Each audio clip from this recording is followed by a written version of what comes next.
and welcome to BookSpot. I'm Earl Weinberg. This time we're going to continue our reading of Alice in Wonderland by Lewis Carroll. Alice has been listening to the Lobster Quadrille as sung and danced by the Mock Turtle and the Griffin, and has very nearly been trampled. But fortunately, the dance is over. "Thank you. It's a very interesting dance to watch," said Alice, feeling very glad that it was over at last. "And I do so like that curious song about the whiting." "Oh, as to the whiting," said the Mock Turtle, you've seen them, of course." "Yes," said Alice, "I've often seen them at She checked herself hastily. "I don't know where Din may be," said the Mock Turtle, "but if you've seen them so often, of course you know what they're like." "I believe so," Alice replied thoughtfully. "They have their tails in their mouths, and they're all over crumbs." "You're wrong about the crumbs," said the Mock Turtle. "Crumbs would all wash off in the sea, but they have their tails in their mouths, and the reason is—" Here the Mock Turtle yawned and shut his eyes. "Tell her about the reason and all that," he said to the Griffin. "The reason is," said the Griffin, "that they would go with the lobsters to the dance, so they got thrown out to sea, so they had to fall a long way, so they got their tails fast in their mouths, so they couldn't get them out again. That's all." "Thank you," said Alice. "It's very interesting. I never knew so much about a whiting before." "I can tell you more than that if you like," said the Griffin. "Do you know why it's called a whiting?" "I never thought about it," said Alice. "Why?" "It does the boots and shoes," the Griffin replied very solemnly. Alice was thoroughly puzzled. "Does the boots and shoes?" she repeated in a wondering tone. "Why, what are your shoes done with?" said the Griffin. "I mean, what makes them so shiny?" Alice looked down at them and considered a little before she gave her answer. "They're done with blacking, I believe." "Boots and shoes under the sea," the Griffin went on in a deep voice, "are done with whiting. Now you know." "And what are they made of?" Alice asked in a tone of great curiosity. "Soles and eels, of course," the Griffin replied rather impatiently. "Any shrimp could have told you that." "If I'd been the whiting," said Alice, whose thoughts were still running on the song, "I'd have said to the porpoise, 'Keep back, please. We don't want you with us.'" "They were obliged to have him with them," the Mock Turtle said. "No wise fish would go anywhere without a porpoise." "Wouldn't it really?" said Alice in a tone of great surprise. "Of course not," said the Mock Turtle. "Why, if a fish came to me and told me he was going on a journey, I should say, 'With what porpoise?'" "Don't you mean purpose?" said Alice. "I mean what I say," the Mock Turtle replied in an offended tone. And the Griffin added, "Come, let's hear some of your adventures." "I could tell you my adventures, beginning from this morning," said Alice a little timidly, "but it's no use going back to yesterday, because I was a different person then." "Explain all that," said the Mock Turtle. No, adventures first," said the Griffin in an impatient tone. "Explanations take such a dreadful time." So Alice began telling them her adventures from the time when she first saw the White Rabbit. She was a little nervous about it just at first. The two creatures got so close to her, one on each side, and opened their eyes and mouths so very wide, but she gained courage as she went on. Her listeners were perfectly quiet till she got to the part about her repeating, "You are old Father William," to the caterpillar, and the words all coming different. And then the Mock Turtle drew a long breath and said, "That's very curious." "It's all about as curious as it can be," said the Griffin. "It all came different," the Mock Turtle repeated thoughtfully. "I should like to hear her try and repeat something now. Let her begin." He looked to the Griffin as if he thought it had some authority over Alice. "Stand up and repeat, 'Tis the voice of the sluggard,'" said the Griffin. "How the creatures order one about and make one repeat lessons," thought Alice. "I might just as well be at school at once." However, she got up and began to repeat it, but her head was so full of the Lobster Quadrille that she hardly knew what she was saying, and the words came very queer indeed. "'Tis the voice of the lobster. I heard him declare, You have baked me too brown, I must sugar my hair. As a duck with its eyelids, so he with his nose trims his belt and his buttons and turns out his toes." "That's different from what I used to say when I was a child," said the Gryphon. "Well, I never heard it before," said the Mock Turtle, "but it sounds uncommon nonsense." Alice said nothing. She had sat down again with her face in her hands, wondering if anything would ever happen in a natural way again. "I should like to have it explained," said the Mock Turtle. "She can't explain it," said the Gryphon hastily. "Go on with the next verse." "But about his toes," the Mock Turtle persisted. "How could he turn them out with his nose, you know?" "It's the first position in dancing," Alice said, but she was dreadfully puzzled by the whole thing and longed to change the subject. "Go on with the next verse," the Gryphon repeated impatiently. "It begins, 'I passed by his garden.'" Alice did not dare to disobey, though she felt sure it would all come wrong, and she went on in a trembling voice, "I passed by his garden and marked with one eye how the owl and the oyster were sharing a pie." "What is the use of repeating all that stuff?" the Mock Turtle interrupted, "if you don't explain it as you go on? It's by far the most confusing thing I ever heard." "Yes, I think you'd better leave off," said the Gryphon, and Alice was only too glad to do so. "Shall we try another figure of the lobster quadrille?" the Gryphon went on. "Or would you like the Mock Turtle to sing you a song?" "Oh, a song, please, if the Mock Turtle would be so kind," Alice replied so eagerly that the Gryphon said in a rather offended tone, no accounting for tastes. "Sing her turtle soup, will you, old fellow?" The Mock Turtle sighed deeply and began, in a voice sometimes choked with sobs, to sing this. "Beautiful soup, so rich and green, waiting in a hot tureen. Who for such dainties would not stoop? Soup of the evening, beautiful soup. Soup of the evening, beautiful soup. Beautiful soup, beautiful soup. Soup of the evening, beautiful, beautiful soup. Beautiful soup, who cares for fish, game, or any other dish? Who would not give all else for toup? Any worth only of beautiful soup. Pennyworth only of beautiful soup. Beautiful soup, beautiful soup. Soup of the evening, beautiful, beautiful soup." "Chorus again!" cried the Gryphon, and the Mock Turtle had just begun to repeat it when a cry of "The trial's beginning!" was heard in the distance. "Come on!" cried the Gryphon, and taking Alice by the hand, it hurried off without waiting for the end of the song. "What trial is it?" Alice panted as she ran, but the Gryphon only answered, "Come on!" and ran the faster, while more and more faintly came, carried on the breeze that followed them, the melancholy words, "Soup of the evening, beautiful, beautiful soup." Chapter 11. Who Stole the Tarts? The King and Queen of Hearts were seated on their throne when they arrived, with a great crowd assembled about them, all sorts of little birds and beasts, as well as the whole pack of cards. The knave was standing before them in chains, with a soldier on each side to guard him, and near the king was the white rabbit, with a trumpet in one hand and a scroll of parchment in the other. In the very middle of the court was a table, with a large dish of tarts upon it.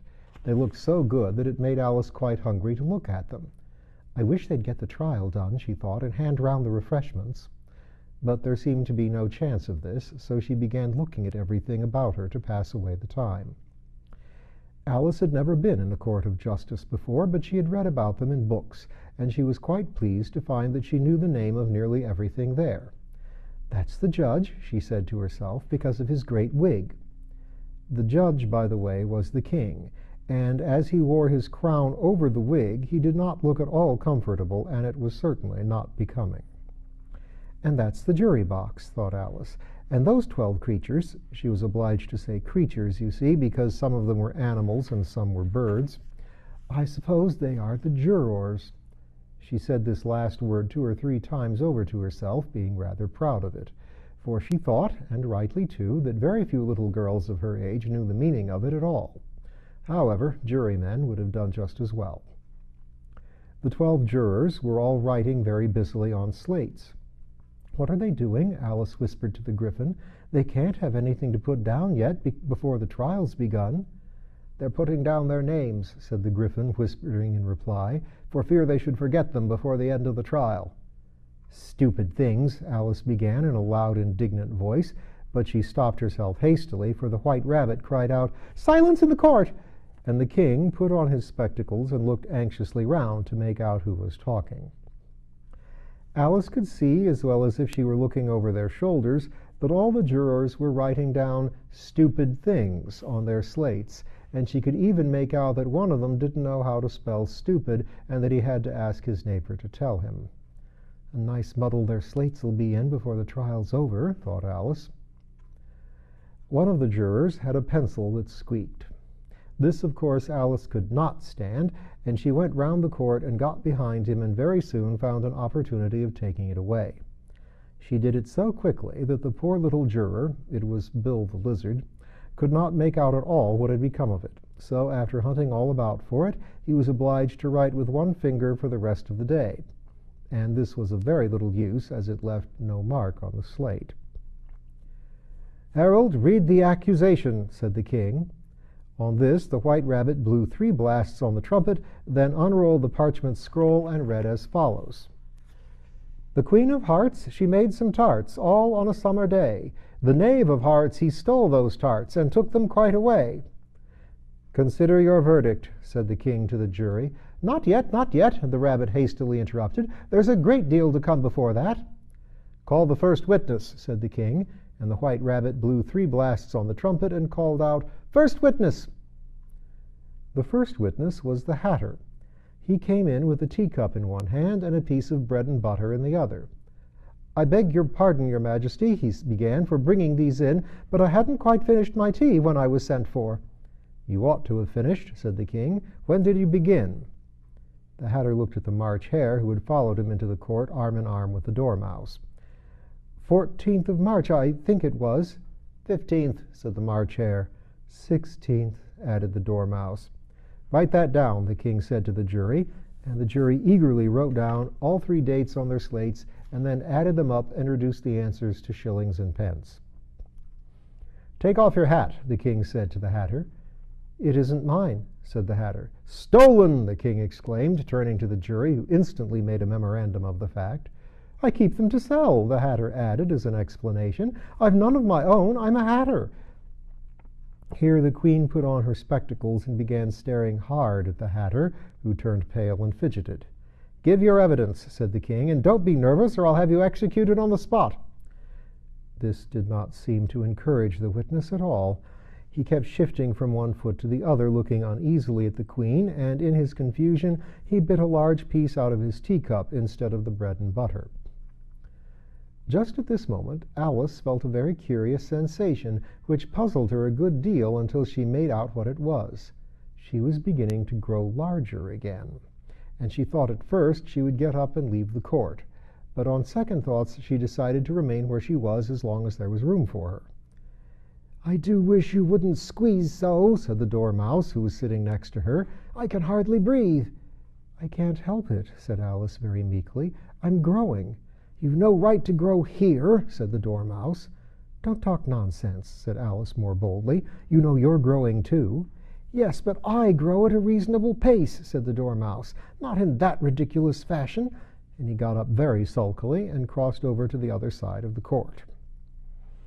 All this time the queen had never left off staring at the Hatter, and just as the Dormouse crossed the court, she said to one of the officers of the court, "Bring me the list of singers in the last concert," on which the wretched Hatter trembled so that he shook both his shoes off. "Give your evidence," the king repeated angrily, "or I'll have you executed whether you're nervous or not." "I'm a poor man, your Majesty," the Hatter began in a trembling voice, "and I hadn't but just begun my tea, not above a week or so, and what with the bread and butter getting so thin, and the twinkling of the tea—" "The twinkling of what?" said the king. "It began with the tea," the Hatter replied. "Of course twinkling begins with a T," said the king sharply. "Do you take me for a dunce? Go on." "I'm a poor man," the hatter went on, "and most things twinkled after that. Only the March Hare said—" "I didn't," the March Hare interrupted in a great hurry. "You did," said the Mad Hatter. "I deny it," said the March Hare. "He denies it," said the king. "Leave out that part." "Well, at any rate the Dormouse said," the Hatter went on, looking anxiously round to see if he would deny it too. But the Dormouse denied nothing, being fast asleep. "After that," continued the Hatter, "I cut some more bread and butter." "But what did the Dormouse say?" one of the jury asked. "That I can't remember," said the Hatter.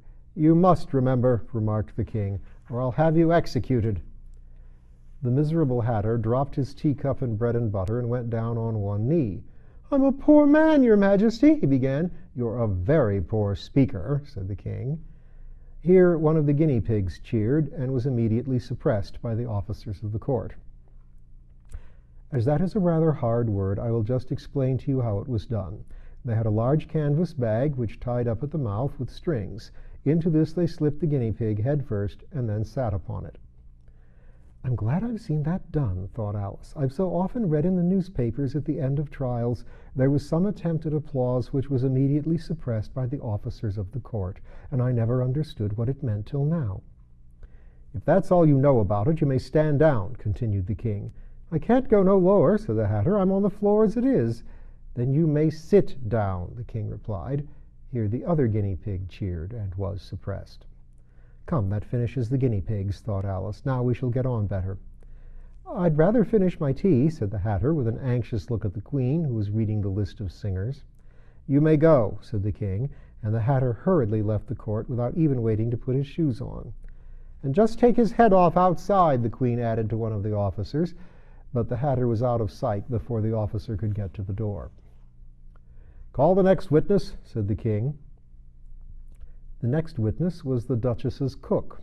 She carried the pepper box in her hand, and Alice guessed who it was even before she got into the court by the way all the people near the door began sneezing all at once. "Give your evidence," said the king. "Shan't," said the cook. The king looked anxiously at the White Rabbit, who said in a low voice, Your Majesty must cross-examine this witness." "Well, if I must, I must," the king said with a melancholy air, and after folding his arms and frowning at the cook till his eyes were nearly out of sight, he said in a deep voice, "What are tarts made of?" "Pepper mostly," said the cook. "Treacle," said a sleepy voice behind her. "Collar that dormouse!" the Queen shrieked out. "Behead that dormouse! Turn that dormouse out of the court! Suppress him! Pinch him! Off with his whiskers!" For some minutes the whole court was in a confusion getting the dormouse turned out, and by the time they had settled down again, the cook had disappeared. "Never mind," said the king with an air of great relief. "Call the next witness." And he added in an undertone to the Queen, "Really, my dear, you must cross-examine the next witness. It quite makes my forehead ache." Alice watched the White Rabbit as he fumbled over the list, feeling very curious to see what the next witness would be like. "For they haven't got much evidence yet," she said to herself. Imagine her surprise when the White Rabbit read out at the top of his shrill little voice the name Alice. Chapter 12. Alice's Evidence. "Here!" cried Alice, quite forgetting in the flurry of the moment how large she had grown in the last few minutes, and she jumped up in such a hurry that she tripped over the jury box with the edge of her skirt, upsetting all the jurymen onto the heads of the crowd below, and there they lay sprawling about, reminding her very much of a globe of goldfish she had accidentally upset the week before. "Oh, I beg your pardon!" she exclaimed in a tone of great dismay, and began picking them up again as quickly as she could, for the accident of the goldfish kept running in her head, and she had a vague sort of idea that they must be collected at once and put back into the jury box, or they would die. "The trial cannot proceed," said the king in a very grave voice, "until all the jurymen are back in their proper places." "All," he repeated with great emphasis, looking hard at Alice as he said so. Alice looked at the jury box and saw that in her haste she had put the lizard in head downward, and the poor little thing was waving its tail about in a melancholy way, being quite unable to move. She soon got it out again and put it right. Not that it signifies much, she said to herself. I should think it would be quite as much use in the trial one way up as the other. As soon as the jury had a little recovered from the shock of being upset, and their slates and pencils had been found and handed back to them, they set to work very diligently to write out a history of the accident, all except the lizard, who seemed too much overcome to do anything but sit with its mouth open, gazing up into the roof of the court. "What do you know about this business?" the king said to Alice. "Nothing," said Alice. "Nothing whatever?" persisted the king. "Nothing whatever." "That's very important," the king said, turning to the jury.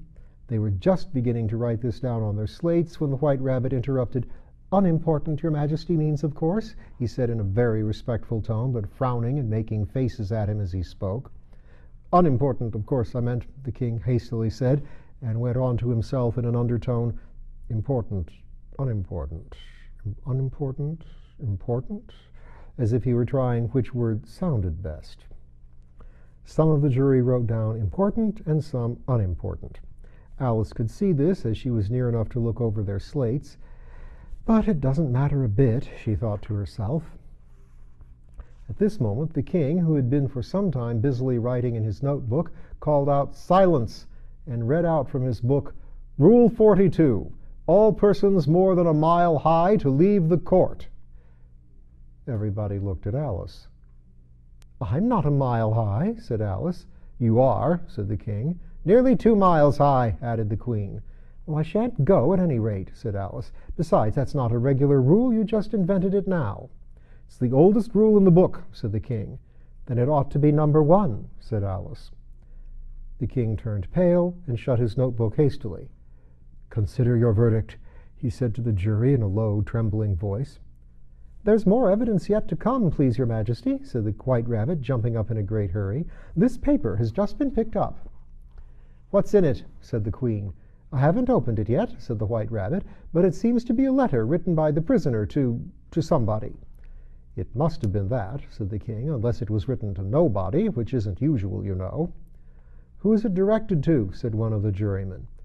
"It isn't directed at all," said the White Rabbit. "In fact, there's nothing written on the outside."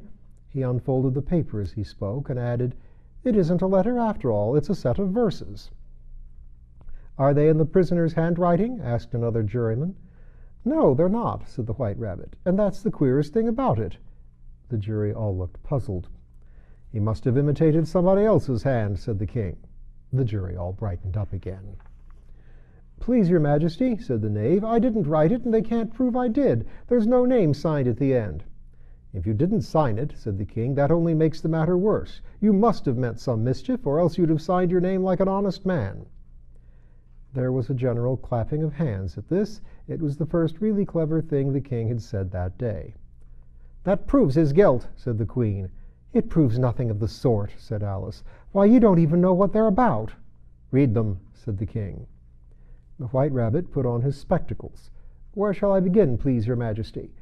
"Begin at the beginning," the king said gravely, "and go on till you come to the end, then stop." These were the verses the White Rabbit read.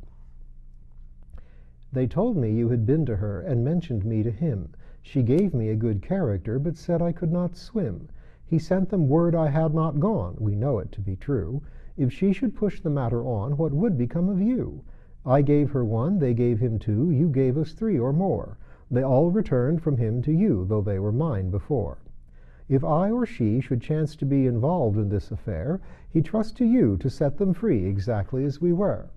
My notion was that you had been, before she had this fit, an obstacle that came between him and ourselves and it.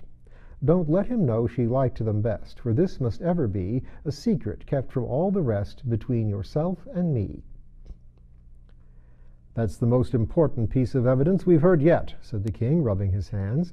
"So now let the jury—" "If any one of them can explain it," said Alice. She had grown so large in the last few minutes that she wasn't feeling a bit afraid of interrupting.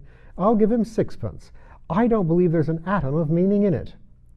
The jury all wrote this down on their slates. She doesn't believe there's an atom of meaning in it. But none of them attempted to explain the paper. "If there's no meaning in it," said the king, "that saves the world of trouble, you know, as we needn't try to find any. And yet I don't know," he went on, spreading out the verses on his knee and looking at them with one eye. "I seem to see some meaning in them, after all. Said I could not swim. You can't swim, can you?" he added, turning to the knave. The knave shook his head sadly. "Do I look like it?" he said, which he certainly did not, being made entirely of cardboard. "All right so far," said the king, and he went on muttering over the verses to himself. "We know it to be true." That's the jury, of course. "I gave her 1, they gave him 2. Why, that must be what he did with the tarts, you know." "But it goes on, they all returned from him to you," said Alice. "Why, there they are," said the king triumphantly, pointing at the tarts on the table. "Nothing can be clearer than that. Then again, before she had this fit. You never had fits, my dear, I think?" he said to the queen. "Never!" said the queen furiously, throwing an inkstand at the lizard as she spoke. The unfortunate little Bill had left off writing on his slate with one finger, as he found it made no mark, but now he hastily began again, using the ink which was trickling down his face, as long as it lasted. "Then the words don't fit you," said the king, looking round the court with a smile. There was dead silence. "It's a pun," the king added in an angry tone, and everybody laughed. "Let the jury consider their verdict," said the king for about the 20th time that day. "No, no," said the queen. "Sentence first, verdict afterwards." "Stuff and nonsense," said Alice loudly. "The idea of having the sentence first." "Hold your tongue," said the queen, turning purple. "I won't," said Alice. "Off with her head," the queen shouted at the top of her voice. Nobody moved. "Who cares for you?" said Alice. She had grown to her full size by this time. "You're nothing but a pack of cards." At this, the whole pack rose up into the air and came flying down upon her. She gave a little scream, half of fright and half of anger, and tried to beat them off, and found herself lying on the bank, with her head in the lap of her sister, who was gently brushing away some dead leaves that had fluttered down from the trees onto her face.